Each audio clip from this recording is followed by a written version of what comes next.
너는 내게 부르짖으라. 내가 알지 못하는 크고 은밀한 일을 내게 보이리라. 아멘.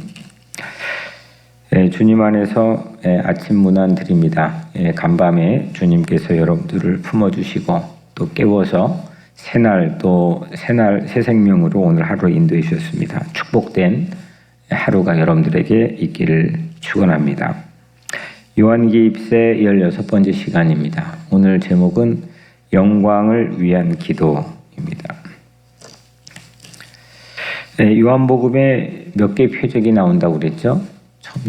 7개가 나오죠. 7개인데 첫 번째는 물을 포도주로 만드시는 표적, 두 번째는 왕의 신하의 아들을 고쳐주시는 표적, 세 번째는 베데스다 연못가에 38년 된 병자를 고쳐주시고요, 네 번째는 물고기 2마리와 보리떡 5개로 5,000군 중 이상을 먹이시는 표적, 다섯 번째가 물 위를 예수님께 걸어오시는 표적, 또 6번째 나면서 앞을 못 보는 시각장애인을 고쳐주시는 표적입니다. 그리고 마지막 오늘 본문인데 죽은 나사로를 살려주시는 표적입니다. 모두 다 이제 이번 요한 기도 입김 새벽 예배를 통해서 함께 다루고 있는데 이제 마지막 7번째 죽은 나사로를 살리시는 표적입니다. 오늘의 가장 중요한 화두는 지연입니다. 지연은 무슨 일을 더디게 끌어서 시간을 늦추어 가는 것, 이게 사전적 의미입니다. 딜레이 시키는 거죠. 지연이 되면은 사람이 초조하기도 하고요. 그러다가는 지치기도 하고, 또 그러다가는 짜증도 나고요. 그러다가 어느 순간 되면 포기도 합니다. 무한대로 이 지연되는 것을 함께 반응하며 기다릴 수 있는 사람은 그렇게 많지 않습니다.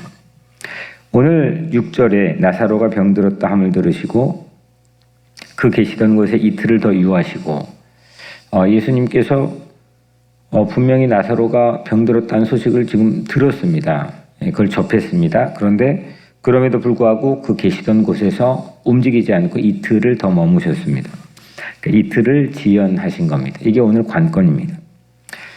마르다 마리아는 예수님께 긴급 소식을, 자기 오빠가 죽어가고 있는 병에 걸렸다는 소식을 전했고요. 3절에 이에 그 누이들이 예수께 사람을 보내어 이르되 주여 보시옵소서, 사랑하시는 자가 병들었나이다. 이게 그냥 사람이 병든 게 아니라 예수님이 사랑하시는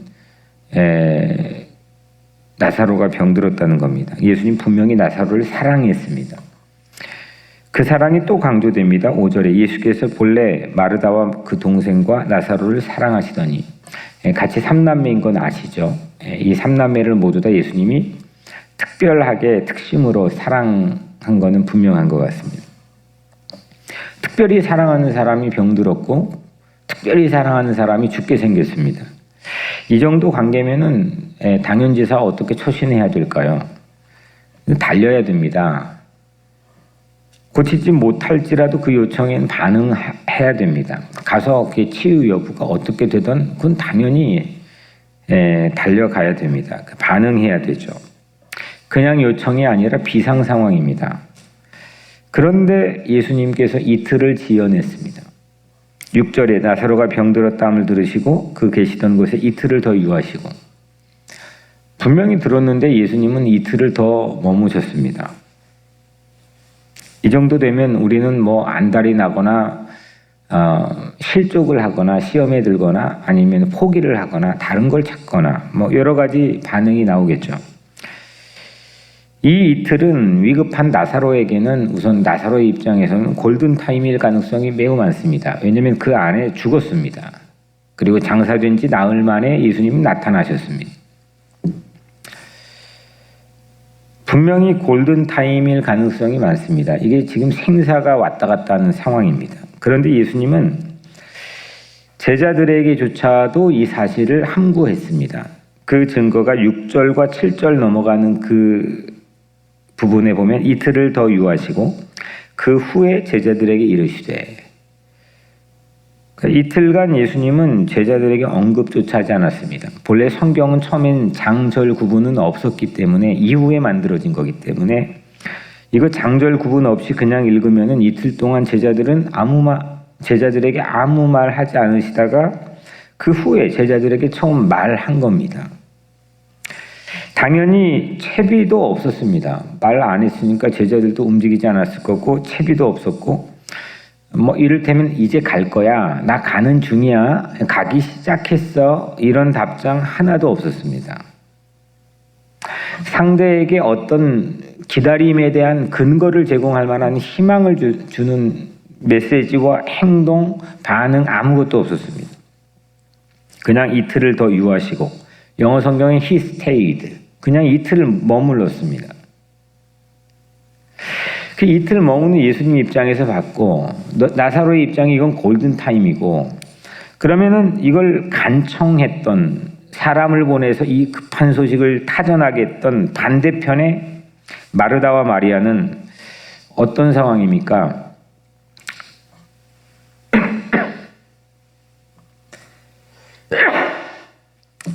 이 반대편에서 있는 마르다 마리아는 오빠의 임종을 꺼져가는 숨을 지금 지켜보고 있는 겁니다. 시로라기 같은 희망이 지금 점점점 꺼져가는 중입니다. 이틀을 더 머무는 예수님은 지금 우리가 많이 주목하거든요. 이틀 머문 건 압니다. 그걸 깊이 우리가 생각할 겨를은 없어도 예수님이 이 소식 들었는데 이틀 더 안 갔다는 사실은 아마 여러분들 성경을 좀 보신 분은 다 아실 겁니다. 그런데 반대편에서 지금 지쳐가는, 오빠가 지금 숨이 껄떡껄떡 넘어가는, 그걸 지켜보는 마르다와 마리아는 우리 별로 배려하지 않는 편입니다. 이게 그만큼 더 얼마나 이 반대편에 있는 상황을 고려해 본다면 이 이틀이 얼마나 지금 왔다 갔다 하는 긴급한 상황인지를 우리는 별로 고려하지 않고 그냥 이건 평이하게 읽어나간다는 것을 말하기 위함입니다. 결과를 우리는 알기 때문에. 실은 이건 우리 이야기입니다.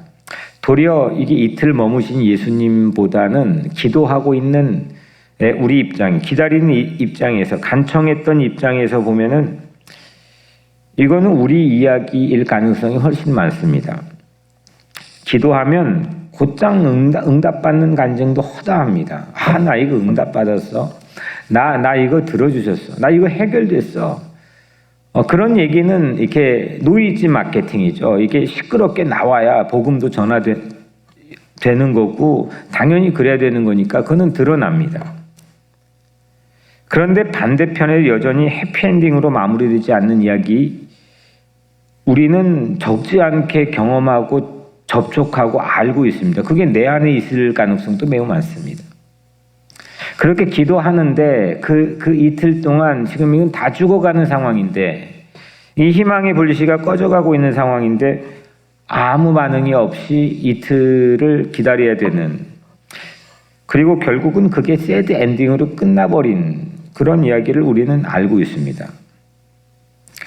여전히 세상에는 기아로 굶어서, 아파서 죽어가는 게 아니라 굶어가지고 죽어가는 어린아이들이 세상에는 수십억, 수십만입니다.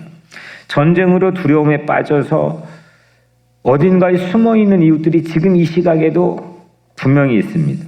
그 사람들 가운데 예수 믿는 사람들 분명히 있습니다.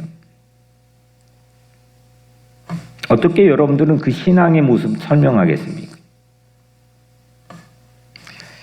이게 지금 반대편에서 아직 결과를 모른다고, 아직 오지 않았다고 손치고 마르다와 마리아가 이틀을 보내는 그런 입장에서 우리가 이 세상에 그거를 펼쳐놓고 생각해 볼 수가 있다는 겁니다.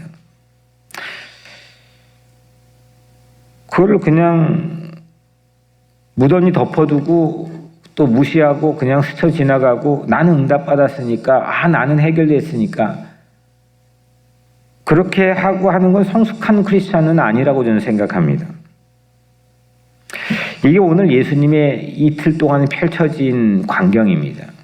그 안에 얽혀있는 그런 심리적인 상황일 수도 있고 분명한 솔직한 그런 광경입니다.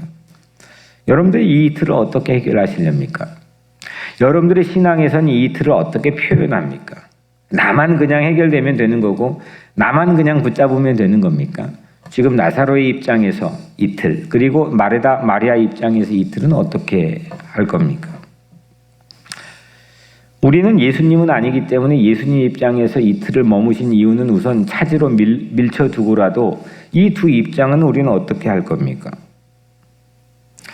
그런데 다행스럽게도 우리는 예수님이 왜 이틀을 더 지연했는지 이유는 압니다. 아시죠? 본문이 답을 보여주고 있거든요. 4절입니다. 이 병은 죽을 병이 아니다. 하나님의 영광을 위한 병이다. 하나님의 아들이 이로 말미암아 영광을 받게 하려 하심이라. 이게 답입니다. 야, 이 병은 결국에 가서는 죽을 병 아니야. 이건 하나님의 영광을 나타내기 위한 병이야. 그게 이틀을 지연하고 머물 수 있는 충분하고 차고 넘치는 이유가 될 수 있습니다. 그래서 우리는 이 이유를 알기 때문에 그렇게 긴박해 하진 않지만 좀 더 우리가 성숙한 그런 신앙이 되기 위해서는 이틀이라는 세상을 펼쳐놓고 보면 이틀 안에 무슨 일이 일어나는 많은 연약한 사람들, 이웃들, 그건 무던하게 넘어가는 게 아니라 내가 응답받았을지라도 신중하고 성숙하게 그거에 대해 반응해야 되는 건 그건 인지상정이고 예수 믿는 제자들의 보여지는 성숙한 모습입니다. 여하튼 이틀을 머무신 이유는 하나님의 영광을 위해서 머물었습니다. 이게 오늘 첫 번째 대지입니다. 오늘 마지막 두 번째 대지를 보면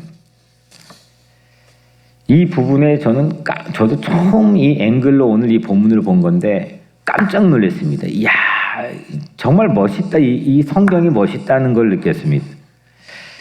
예수님이 이틀 동안 무엇을 하셨는지 아무도 묻지는 않습니다. 저도 어릴 때부터 신앙생활해 왔지만 예수님이 이틀 동안 무엇을 했는지 말해준 사람, 궁금해한 사람 한 번도 들어본 적이 없습니다. 예수님이 이틀 동안 무엇을 하셨을까요? 무엇을 하셨길래 이틀을 움직이지 않고 만사태평하셨던 걸까요? 예수님이 이틀 머문 곳이 어디인지를 우선 보면은 6절에 나사로가 병들었다 함을 들으시고 그 계시던 곳에 이틀을 더 머무시고 유하시고, 예수님은 그 계셨던 곳이 있는 겁니다. 거기 이틀 동안 거기에서 움직이지 않았습니다. 거기가 어디입니까? 오늘 나사로의 중병 소식을 듣던 곳, 그러니까 이틀을 계셨던 곳은 전장의 10장 40절입니다. 바로 몇 절만 위로 올라가면 40절, 다시 요단강 저편 요한이 처음으로 세례 베풀던 곳에 가서 거기 거하시니. 그러니까 예수님이 지금 나사로가 아프다는 소식을 들었던 곳은 바로 거기입니다. 거기가 어디예요? 요단강 저편 광야입니다. 그 세례 요한이 처음으로 세례를 베풀었던 장소입니다. 거기에서 소식을 들었습니다. 거기에서 이틀을 머무셨습니다. 거기에서 이틀 동안 요지부동 움직이지 않았습니다. 그렇다면 그 요단강 건너편 광야에서 예수님은 이틀 동안 뭘 하셨던 걸까요? 거기에서 뭘 하고 이 병은 죽을 병이 아니야, 하나님의 영광을 위한 병이야 라는 이 유명한 말씀을 하고 그냥 끝나버렸을까요?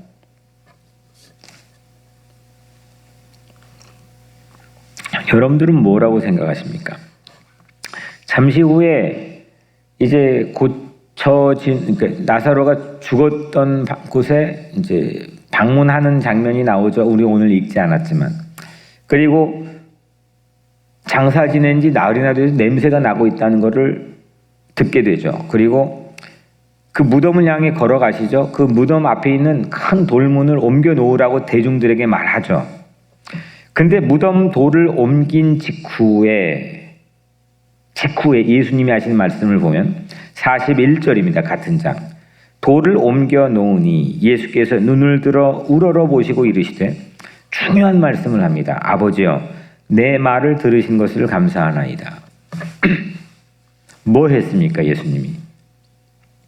예수님은 무덤 속에 나사로야 나오라 부르기 직전에 하나님, 내 말을 내 말은 뭡니까? 즉 내 기도를 들으신 것을 감사합니다. 이렇게 말씀한 겁니다. 내 기도를, 내 말을 들어주신 걸 감사합니다. 내 말은 예수님의 기도였고 요단강 건너편에 예수님께서 이틀 동안 하신 것은 기도하셨습니다. 이틀을 지연하셨던 것은 기도하셨기 때문입니다. 근데 그냥 우리처럼 그냥 뭔가를 요청하고 다급하게 그런 기도를 한 게 아니라 깊은 씨름을 하셨습니다. 아버지의 뜻과 함께 대면하며 깊은 씨름을 하는 기도를 했습니다. 그 기도하고 결론이 이 병은 죽을 병이 아니야. 하나님의 영광을 위한 병이고 그 아들 예수 그리스도 나의 영광을 드러나게 하는 병이야. 라고 말씀했습니다. 이걸 좀 한 걸음만 더 깊이 들어가서 보면 나사로가 죽었다 살아난 표적은 나사로 이야기만이 아닙니다. 우리는 이게 나사로가 죽었다 살아났대. 나사로 이야기로 우리는 하지만 이건 분명히 예수님 얘기입니다. 이번에 색다르게 저도 오늘 이 본문을 읽었습니다. 예수님은 무덤에서 이틀을 머무셨죠. 나중에 십자가 못 박혀 죽으시고 이틀 동안 무덤에 머물렀습니다. 가장 이 땅에서의 절망적인 지연입니다. 가장 어두컴컴한 지연이고 축축한 지연이고 이건 포기할 수밖에 없는 지연이었습니다. 기다리고 할 것도 없었습니다. 모든 것이 끝이었습니다. 그런데 3일째 되는 새벽에 예수님은 무덤을 이기고 부활했습니다. 광야 건너편에서 1절 함구한 채 이틀을 기도하신 후 예수님은 제자들과 말씀하죠. 7절에 그 후에 제자들에게 이르시되 유대로 다시 가자. 이때 예수님 말씀이 제자들 반응입니다. 8절에 오늘 마지막 절이죠. 제자들이 말하되 랍비여 방금도 유대인들이 돌로 치려 하였는데 또 그리로 가시려 하나이까. 유대인들이 방금 전 예수님께 돌 던지려고 했는데 행여 다시 거기 돌아가겠다는 거 아니시죠? 이 제자들 경고도 결국은 예수님의 죽음을 짙게 암시하고 있습니다. 그리고 나사로 이야기의 대단원, 나사로 스토리의 대단원은 같은 장 11장의 50절입니다. 당시 대제사장 가야바가 한 말이죠. 한 사람이 백성을 위하여 죽어서 온 민족이 망하지 않게 되는 것이 너희에게 유익한 줄을 생각지 아니하는도다. 이건 예수님의 죽음을 말하는 겁니다. 결국 나사로의 죽음은 나사로가 죽었다 살아난 사건이라고 하는 하나의 이야기만이 아니라 그 표적이 가리키는 건 예수님 이야기입니다. 이거는 사람들이 기다렸거든요. 제자들 기다렸거든요. 이 지연이 언제 정도 끝나는 겁니까? 이거 언제 회복되는 겁니까? 이거 언제 우리가 딱 하고 치고 들어가는 겁니까? 예수님 죽어버렸습니다. 끝났습니다. 기다릴 것도 없었습니다. 세상 모든 게 희망이 꺾였습니다.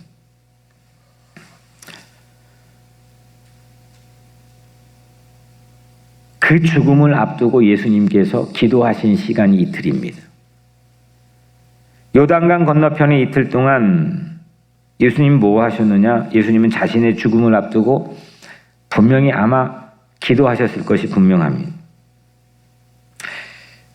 겟세마네에서 기도하시는 예수님, 이건 우리가 너무 잘 알지만 마태, 마가, 누가에는 다 나와 있지만은 딱 요한복음에만 생략되어 있습니다. 그 겟세마네 기도가 바로 이 기도라고 우리가 볼 수는 전혀 없지만 분명히 이 이틀 동안 요한복음 14장부터는 이제 본격적으로 그 한 주간을 시작합니다. 예수님이 죽으신 한 주간을 시작합니다.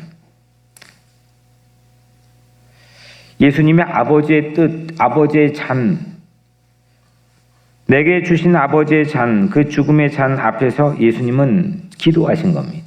그리고 이 병은, 그리고 나의 죽음은 이건 끝나는 게 아니다. 그건 하나님의 영광을 나타내는 거다. 너희들의 고난은, 너희들의 지연은, 너희들이 당해야 될 모든 인내와 핍박과 박해와 고난과 어려움은 그걸로 끝나는 게 아니다. 그건 하나님의 영광을 나타내는 거다.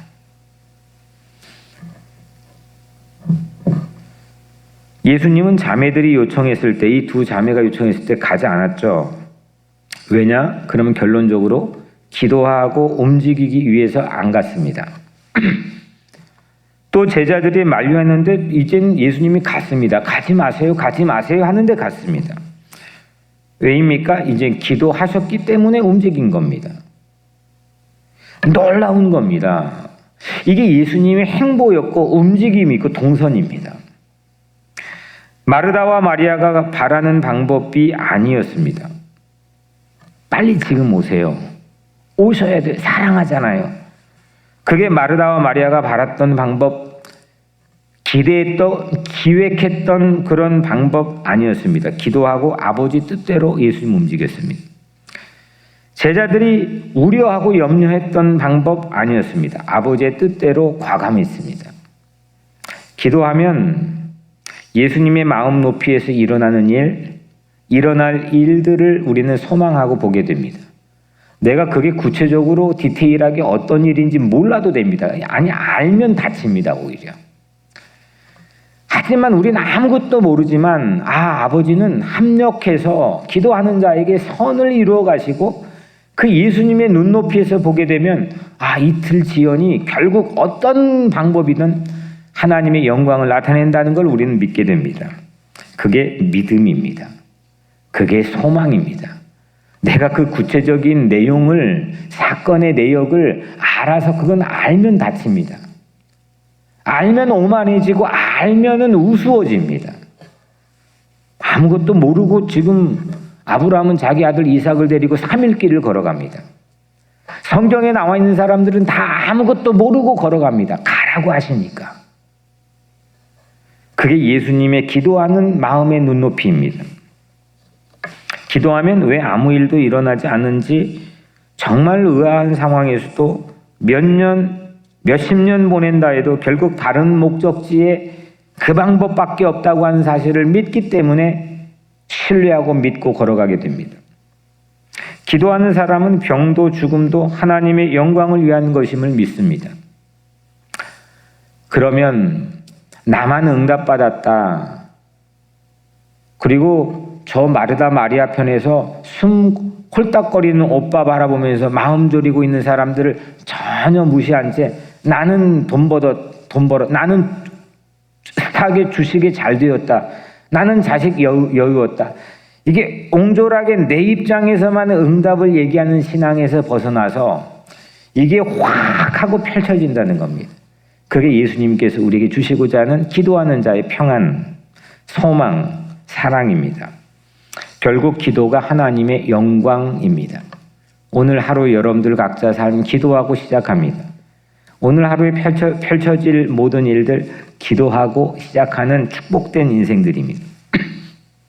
오늘 예수님 보여주시는 모습처럼 내게 일어나는 모든 일들 결국 하나님의 영광을 위한 일이라는 믿음과 확신을 가지고 오늘 하루에 승리하는 삶이 되기를 주의 이름으로 간절히 축원합니다. 아멘. 오늘 말씀을 준비하면 상당히 통쾌했습니다. 저도 30년 설교를 했는데도 이게 예수님이고 십자가를 향해 가는 예수님의 모습이구나. 우리는 그분을 믿는 거구나.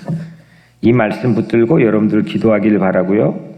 그리고 오늘 또 우리에게 주어져 있는 모든 일들, 또 우리 교회 공동체 안에 있는 것들 위해서 기도하시고 또 우리 다음 세대 자녀들 어제 우리 기도 입김 통해서 교우들에게 나누었지만 15명의 콜링 받은 우리의 다음 세대들 신학 목회와 선교사가 되겠다고 진지하게 손을 든 겁니다.